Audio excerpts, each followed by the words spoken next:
Hello guys, welcome to इप्सो chemistry. आज हम एक्चुअल में केमिकल काइनेटिक्स चैप्टर चालू करने वाले हैं। लेकिन गाइस, अगर आप इसके पहले मैंने डिफरेंशिएशन और इंटीग्रेशन के जो फार्मूले हैं जो केमिकल काइनेटिक्स के लिए यूज़फुल होंगे, कुछ 10 फार्मूले हैं, वो मैंने आपको एक वीडियो बनाया है, उसमें अपलोड किया है। और इसके पहले मैंने कुछ ग्राफ्स आपको पढ़ाया है, लीनियर ग्राफ्स क्या होते हैं और एक्सपोनेंशियल ग्राफ्स क्या होते हैं, वो आपको इसके पहले देखना है। ये वीडियो डायरेक्टली नहीं देखना है। वो दो वीडियो जब आप देख लोगे तभी इस चैप्टर पे आना है, क्योंकि वो दो वीडियो जो है वो इसका बेसिक है। वो अगर आपको नहीं समझेगा तो ये चैप्टर आपको कुछ भी समझ में नहीं आएगा। वो दो वीडियो देख लो, शायद कुछ एक आध घंटा आपको लगेगा, लेकिन वो समझने के बाद ना आपको केमिकल काइनेटिक्स बहुत इजी जाने वाला है। तो प्लीज़ वो वीडियो देख लो, ठीक है। डायरेक्टली इस वीडियो पे जंप मत करो। वो दोनों वीडियो मैंने अपलोड कर दिए हैं, वो देख लो, तो इसमें आपका टाइम सेव हो जाएगा, इजीली समझ में आएगा, ज़्यादा आपको टाइम देने की ज़रूरत नहीं पड़ेगी आगे, ठीक है। तो हम देखते हैं केमिकल काइनेटिक्स क्या होता है। तो देखो, काइनेटिक्स यानी क्या होता है। काइनेटिक्स यानी होता है मूवमेंट, ठीक है। और केमिकल मतलब क्या होता है कि हम केमिकल रिएक्शन पढ़ते हैं, ए टू बी कोई रिएक्शन जा रही है, तो क्या होता है कि धीरे धीरे ए कन्वर्ट इनटू बी, मतलब धीरे धीरे इसमें कुछ मूवमेंट हो रही है या फिर कुछ कोलिजन वगैरह होती है, वो मैं आगे पढ़ाऊंगा, वो कन्वर्ट होती है बी में। तो धीरे धीरे ए कन्वर्टेड इनटू बी, ठीक है। तो धीरे धीरे क्या हो रहा है, इसका कॉन्सेंट्रेशन कम होते जा रहा है और इसका कॉन्सेंट्रेशन बढ़ते जा रहा है, ठीक है। तो केमिकल मतलब जो केमिकल है उनमें क्या मूवमेंट हो रही है वो हम पढ़ते हैं केमिकल काइनेटिक्स में। अब देखो, कोई भी रिएक्शन अगर है तो अगर हमने रिएक्शन देख ली तो हमारे मन में पहला क्वेश्चन आता है या फिर आना चाहिए कि क्या वो रिएक्शन होगी, कैन बी प्रोसीड और नॉट,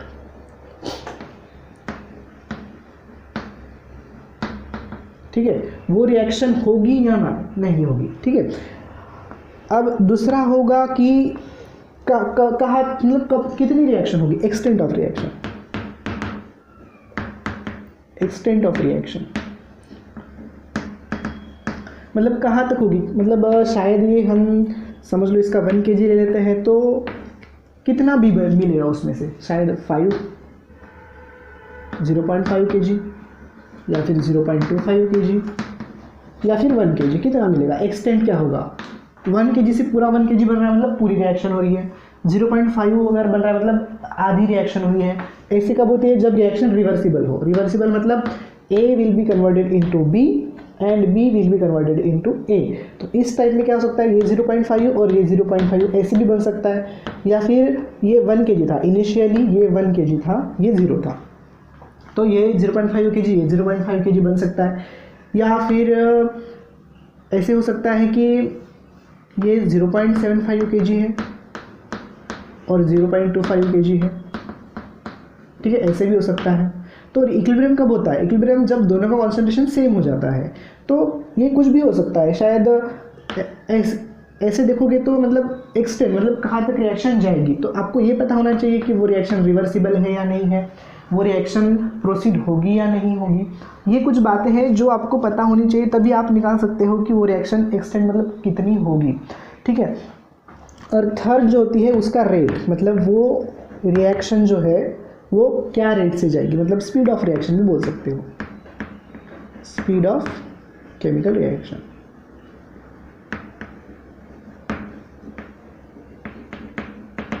ठीक है। तो देखो, पहला जो आंसर है कैन बी प्रोसीड और नॉट, मतलब वो रिएक्शन होगी या नहीं होगी, उसका आंसर हमें थर्मोडायनेमिक्स में मिलने वाला है। जब हम थर्मोडायनेमिक्स पढ़ेंगे तब हमें मिलने वाला है कि वो रिएक्शन होगी या नहीं होगी।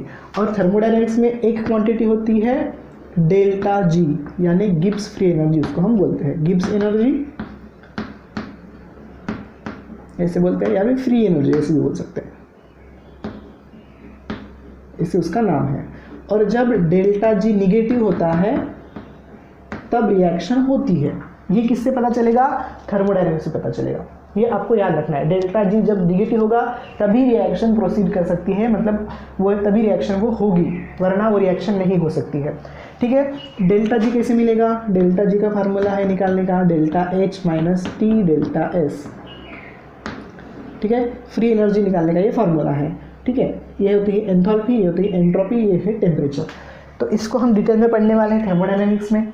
तो पहले क्वेश्चन का आंसर जो है मतलब रिएक्शन होगी या नहीं होगी, कैन बी स्पॉन्टेनियस और नॉन स्पॉन्टेनियस, तो उसका जो आंसर है वो कौन देगा, थर्मोडायनामिक्स देगा। ये कहाँ पे सीखने वाले हम, थर्मोडायनामिक्स।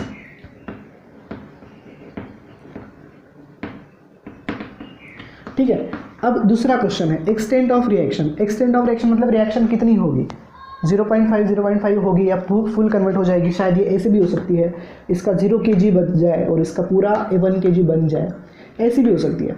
तो मतलब क्या हो सकता है, वो कैसे निकालेंगे हम, हमें ये पता होना चाहिए कि वो रिएक्शन रिवर्सिबल है या नहीं है। ठीक है, वो रिएक्शन अगर रिवर्सिबल है तो क्या होगा, वो दोनों का कॉन्सेंट्रेशन सेम आ जाएगा। ठीक है, यहाँ तक ही रिएक्शन जाएगी। ठीक है, अगर वो रिवर्सिबल नहीं है और अगर वो रिएक्शन स्पॉन्टेनियस है मतलब हो सकती है, तो फुल कन्वर्ट हो सकती है या फिर थोड़ी भी कन्वर्ट हो सकती है। तो ये हम एक्सटेंट ऑफ रिएक्शन देखते हैं, इसका मतलब होता है कि वो कितनी कन्वर्ट होगी। ये कहाँ से आपको पता चलेगा, ये होता है इक्विलिब्रियम। ठीक है, इक्विलिब्रियम से आपको ये पता चलता है। ठीक है, तो इस क्वेश्चन का आंसर आपको केमिकल इक्विलिब्रियम में मिल जाएगा।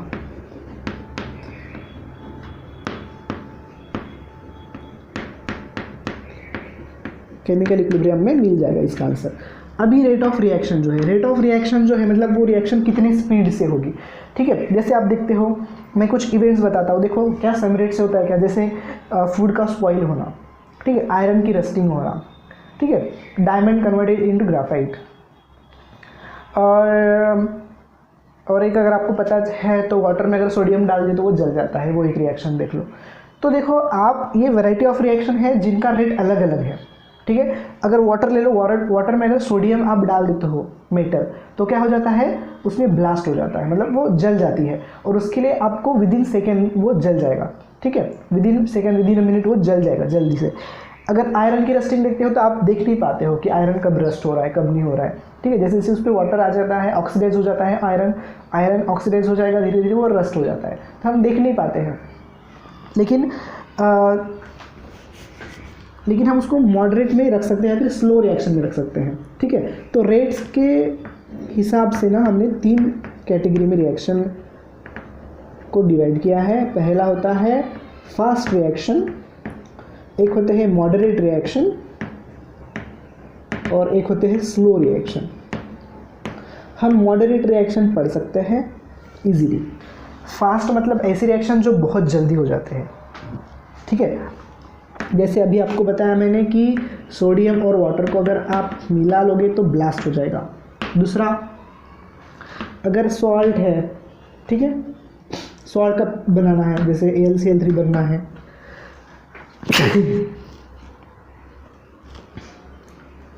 ठीक है, सॉल्ट का प्रेसिपिटेशन करना है, तो सॉल्ट का precipitation is also very fast process, बहुत जल्दी हो जाती है। ठीक है, उसके बाद मॉडरेट रिएक्शन देखते हैं। मॉडरेट मतलब जिसको हम स्टडी कर पाएंगे। स्लो मतलब बहुत ज़्यादा स्लो, आयरन का रस्टिंग ऑफ आयरन। उसके बाद और देख सकते हैं डायमंड जो है, डायमंड क्या होता है, किस में कन्वर्ट होता है, ग्राफाइट में कन्वर्ट होता है। अब देखो diamond will be convert into graphite, इसको जो बताया है वो थर्मोडायनेमिक्स ने बताया है कि थर्मोडायनेमिक्स बोलता है कि हाँ डायमंड ग्राफाइट में कन्वर्ट हो सकता है, लेकिन क्या रेट से हो सकता है वो थर्मोडायनेमिक्स नहीं बताएगा। जो रेट है मतलब डायमंड कितने देर में ग्राफाइट में कन्वर्ट होगा, कितना टाइम लगेगा डायमंड को ग्राफाइट में कन्वर्ट होने में, तो वो कौन बताएगा आपको, उसका रेट बताएगा कि कितने रेट से वो कन्वर्ट हो रहा है। Most of the person will think that कि डायमंड जो है वो परमानेंट है। ठीक है, वो परमानेंट है, डायमंड वैसे के वैसे रहेगा, नहीं। ठीक है, लाखों साल लगते हैं, लेकिन डायमंड धीरे धीरे ग्राफाइट में कन्वर्ट होता है। ठीक है, तो डायमंड की धीरे धीरे जो क्वालिटी होती है वो कम होती जाती है, वो ग्राफाइट में कन्वर्ट करना चालू कर देता है। अब मॉडरेट रिएक्शन जो है, ठीक है, ये जो रिएक्शन है ना, ये रिएक्शन हम पढ़ सकते हैं, मॉडरेट कंडीशन में होती है, मॉडरेट रेट से होती है, तो इसका रेट थोड़ा मॉडरेट होता है, ना एकदम स्लो होता है ना एकदम फास्ट होता है। फास्ट भी हम देख नहीं पाते हैं, स्लो भी हम देख नहीं पाते हैं। तो ये जो मॉडरेट वाली रिएक्शन है ना वो हम पढ़ सकते हैं, तो हम इसी रिएक्शन को हम पढ़ेंगे। ठीक है, बहुत सारे रिएक्शन है जो मॉडरेट कंडीशन में होती है, जिसका कुछ एग्जांपल अगर मैं आपको बताऊँ तो हाइड्रोलिसिस ऑफ स्टार्च है,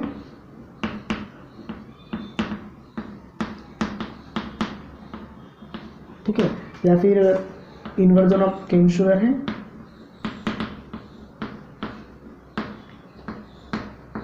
ठीक है, शुगर का इन्वर्जन जो है वो, ये reaction moderate condition, moderate rate में होती है। मॉडरेट रेट में होने की वजह से हम इसको पढ़ सकते हैं।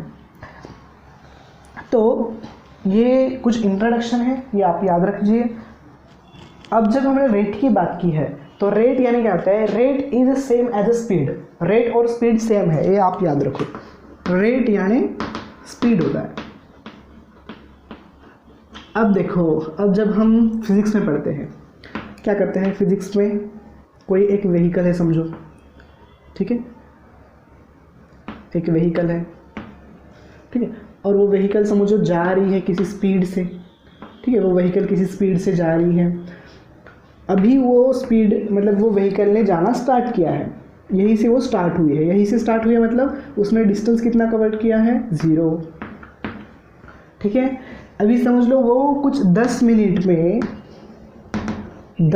में वो समझो कुछ 25 किलोमीटर जा सकती है, 10 मिनट में वो 25 किलोमीटर जा सकती है या फिर गई है। तो उसकी स्पीड क्या होगी, उसकी स्पीड क्या होगी, क्या करते हैं हम, distance upon time, distance covered upon time. Distance covered क्या करेंगे हम कि वो कहाँ तक पहुँची, मतलब d2 कहाँ से स्टार्ट किया था, d1 अपॉन टाइम कितना लगा, t2 माइनस t1। देखो यहाँ से स्टार्ट हुआ है, स्टार्ट मतलब टाइम इक्वल्स टू 0, कितने मिनट में पहुँची वो, 10 मिनट में पहुँची वो, ठीक है। d2 मतलब कहाँ तक पहुँची, 25 किलोमीटर तक पहुँची, कहाँ से चालू किया था, 0 किलोमीटर से चालू किया था। टाइम कितना लिया, 10 मिनट लिया, और स्टार्ट कहाँ किया था, 0 से किया था, ठीक है। मैं मिनट बाहर लिख लेता हूँ, क्या हो जाएगा, 25 अपॉन 10 हो जाएगा, यानी 2.5 किलोमीटर पर मिनट, मतलब वो 1 मिनट में 2.5 किलोमीटर ट्रैवल करते हैं, ऐसे हम उसको बोलते हैं। ऐसे हम इसका स्पीड निकालते हैं ना, ठीक है। तो ये हो गया ऑटोमोबाइल, यानी कोई भी गाड़ी है उसका स्पीड निकालना है तो ऐसे निकालेंगे। अब हम देखेंगे कि अगर हमें किसी रिएक्शन का स्पीड निकालना है तो कैसे देखेंगे, ठीक है। तो उसको कैसे निकालेंगे, देखो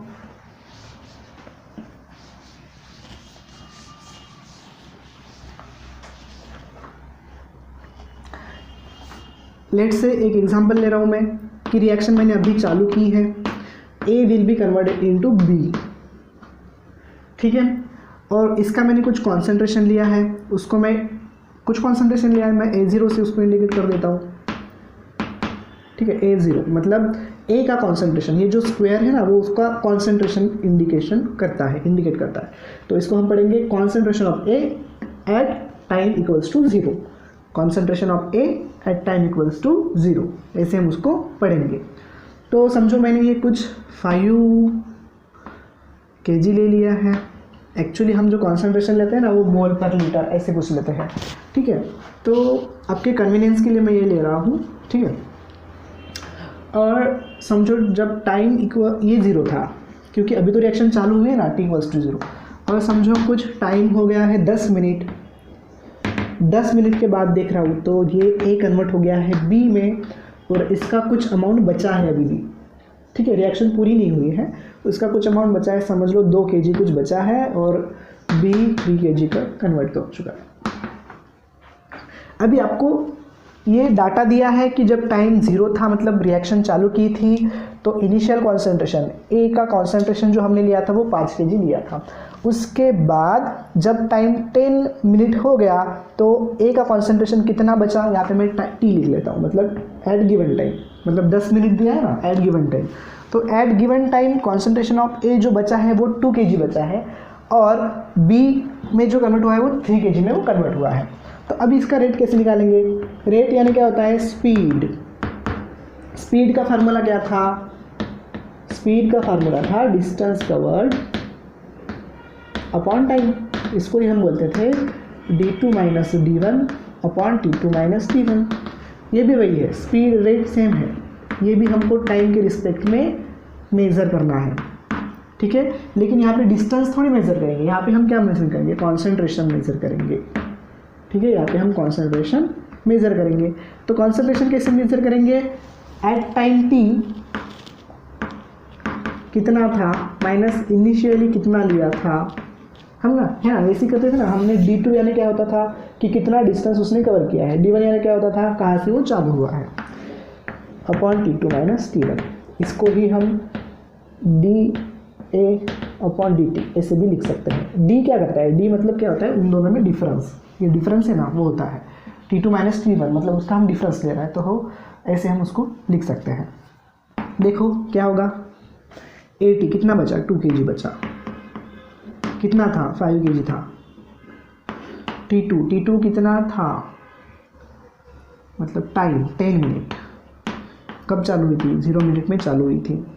सॉल्व करो, 2 kg minus 5 kg minus 3 kg और 10 माइनस 0 10 यानी 0.3 kg पर मिनट, मतलब 1 मिनट में 0.3 kg A will be converted into B। ठीक है, इन 1 minute 0.3 kg of A will be converted into B। तो ऐसे हम देखते हैं कि जब 0.3 मिनट होता है तब, सॉरी, जब 1 मिनट होता है तो 1 मिनट में 0.3 kg A का कन्वर्ट होता है B में, ये इसका रेट है। ठीक है, ये उसकी स्पीड है। ठीक है, तो इस प्रकार से हम निकालते हैं। तो आपको यहाँ पे ये याद रखना है, ठीक है, ये याद रखना है रेट। ठीक है, अभी हम देखते हैं कि हम ये A के फॉर्म में निकाला, हम B के फॉर्म में निकाल सकते हैं क्या, हाँ B के भी फॉर्म में हम निकाल सकते हैं। अब देखो यहाँ पे मैं माइनस लगाना भूल गया, वो माइनस यहाँ पे रहेगा। ठीक है, माइनस रहेगा। अब हम B के फॉर्म में निकाल के देखते हैं, तो क्या हो जाएगा, B at T minus B at 0 upon T2 minus T1 is equal to rate. BT कितना था, 3 kg था, माइनस 0 था ना इनिशियली, हाँ, T2 10 मिनट हो गया है, 0 मिनट में हमने स्टार्ट किया था, क्या हो जाएगा, 3 माइनस 0 3, 10 माइनस 0 10, कितना आया 0.3 kg पर मिनट। लेकिन यहाँ पे क्या है, प्लस साइन है, यहाँ पे माइनस है क्या, नहीं है, यहाँ पे माइनस था। तो आपको ये याद रखना है, रेट जब विथ रिस्पेक्ट टू अगर रिएक्टेंट है, इसको हम बोलते हैं रिएक्टेंट, जो रिएक्ट होने वाला है, और इसको बोलते हैं प्रोडक्ट जो बनेगा। तो विथ रिस्पेक्ट टू अगर रेट है तो वो नेगेटिव होता है, विथ रिस्पेक्ट टू प्रोडक्ट है तो वो पॉजिटिव होता है। ठीक है, मैं यहाँ पे लिख लेता हूँ, ये आप याद रखिए, rate with respect to reactant क्या होता है, वो negative, rate with respect to product क्या होगा, ये पॉजिटिव। ठीक है, तो ये बात आप ध्यान रखो। रेट जो होता है, हम रेट को कैसे मतलब रिप्रेजेंट कर सकते हैं, can be represent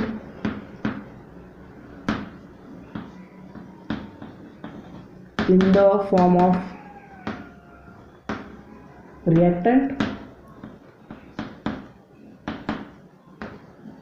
and can be represented in the form of product।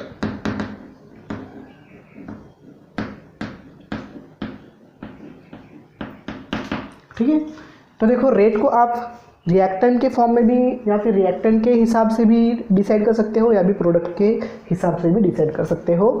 बस रिएक्टेंट के हिसाब से अगर लोगे, अगर विथ रिस्पेक्ट टू रिएक्टेंट लोगे तो वो नेगेटिव होगा, और अगर हम rate with respect to product के फॉर्म में लिखते हैं तो उसको हम पॉजिटिव लेते हैं।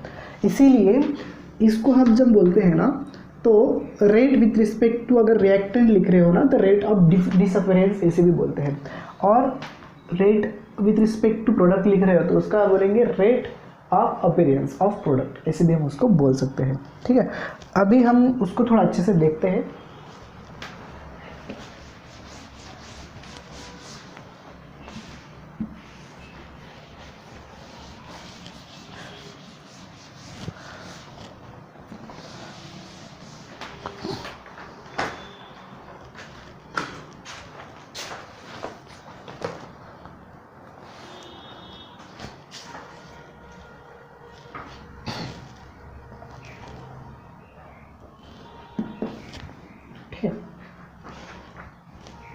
तो देखिए गाइस, अभी हम देखेंगे कि रेट जो होता है वो हम कैसे लिखते हैं।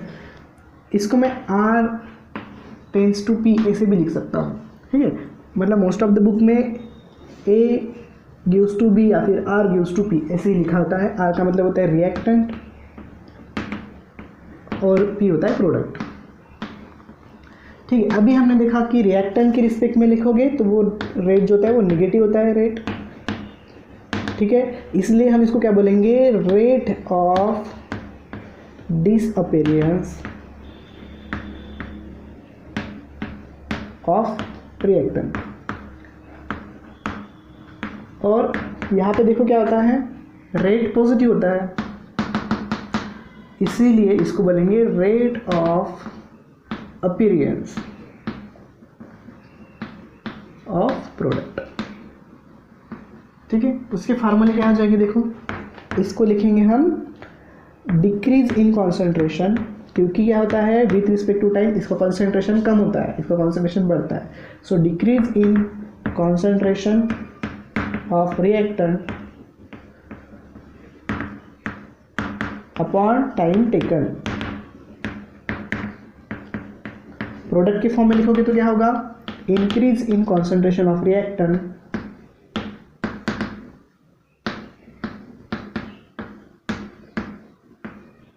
प्रोडक्ट, ठीक है। Increase in concentration of product, क्योंकि प्रोडक्ट बढ़ता है रिएक्टेंट तो कम होता है, अपॉन टाइम टेकन,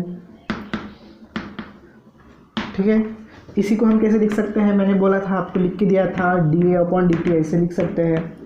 अब ए की जगह पे हमने आर लिखा है तो इसको आर भी लिख सकते हो आप। इसको कैसे लिखोगे, D P by D T, product है ना। अभी ये क्या होता है, निगेटिव होता है, हमने ऊपर देखा तो इसके सामने हम निगेटिव दे देंगे। ये क्या होता है, पॉजिटिव होता है, तो इसके सामने आप पॉजिटिव लिख लो, ठीक है। तो लिखते वक्त हम निगेटिव इसलिए लिखते हैं ना, जब आप इसको सॉल्व करेंगे, इस टर्म को D R by D T को जब सॉल्व करोगे ना, वो भी निगेटिव आएगा, तो निगेटिव निगेटिव पॉजिटिव हो जाएगा। तो रेट जो है, रेट कभी निगेटिव नहीं हो सकता है, ठीक है। जब आप विथ रिस्पेक्ट टू रिएक्टेंट निकाल रहे हो तब निगेटिव है, विथ रिस्पेक्ट टू प्रोडक्ट निकाल रहे हो तो पॉजिटिव है। लेकिन जब रेट उसकी बात करते हैं ना हम, तो रेट कभी निगेटिव पॉजिटिव नहीं हो सकता, मतलब वो पॉजिटिव ही होगा। इसलिए हम ये निगेटिव साइन देते हैं ना कि D R by D T जब हमने सॉल्व किया था, देखो कितना आया था, माइनस 0.3 kg पर मिनट आया था ना, तो इसकी वैल्यू आएगी माइनस में, तो माइनस माइनस प्लस हो जाएगा, इसलिए हम यहाँ पे माइनस देते हैं। इसकी ऑलरेडी प्लस में आती है तो इसको माइनस से देने की कोई ज़रूरत नहीं है, ठीक है। अब डी आर क्या होता है, डी आर होता है R2 या फिर RT माइनस R0, ठीक है। और dt क्या होती है, dt होती है T माइनस T0, ठीक है। RT मतलब रिएक्टेंट का कॉन्सेंट्रेशन एट टाइम T, जो आपको 10 मिनट 20 मिनट की रिएक्शन देगी, वो 10 मिनट की दी है तो 10 मिनट। R0 मतलब रिएक्टेंट का कॉन्सेंट्रेशन जब उसको हमने चालू की थी। T मतलब कितने मिनट के लिए वो रिएक्शन हुई है, T0 मतलब चालू कब की थी, ये तो 0 होगा, ठीक है। वैसे ही यहाँ पे देखो dp क्या होगा, P2 या फिर PT माइनस P0। प्रोडक्ट तो बना नहीं है, जब रिएक्शन चालू होती है तो ये 0 हो जाता है। और dt यानी क्या होगा, टाइम t माइनस टाइम जब इनिशियल चालू किया था, ठीक है। तो ऐसे हम इसको लिख सकते हैं, ये आप याद रखो, ठीक है। अभी हम एक लास्ट टॉपिक लेते हैं, ग्राफ्स, ठीक है। और उसके बाद हम इसको यहाँ पे ख़त्म करते हैं। इसके नेक्स्ट क्लास में हम पढ़ेंगे एवरेज रेट क्या होता है, इंस्टेंटेनियस रेट क्या होता है। तो अभी देखते हैं हम ग्राफ कैसे आएंगे। देखो आर का ग्राफ कैसे आएगा और पी का ग्राफ कैसे आएगा।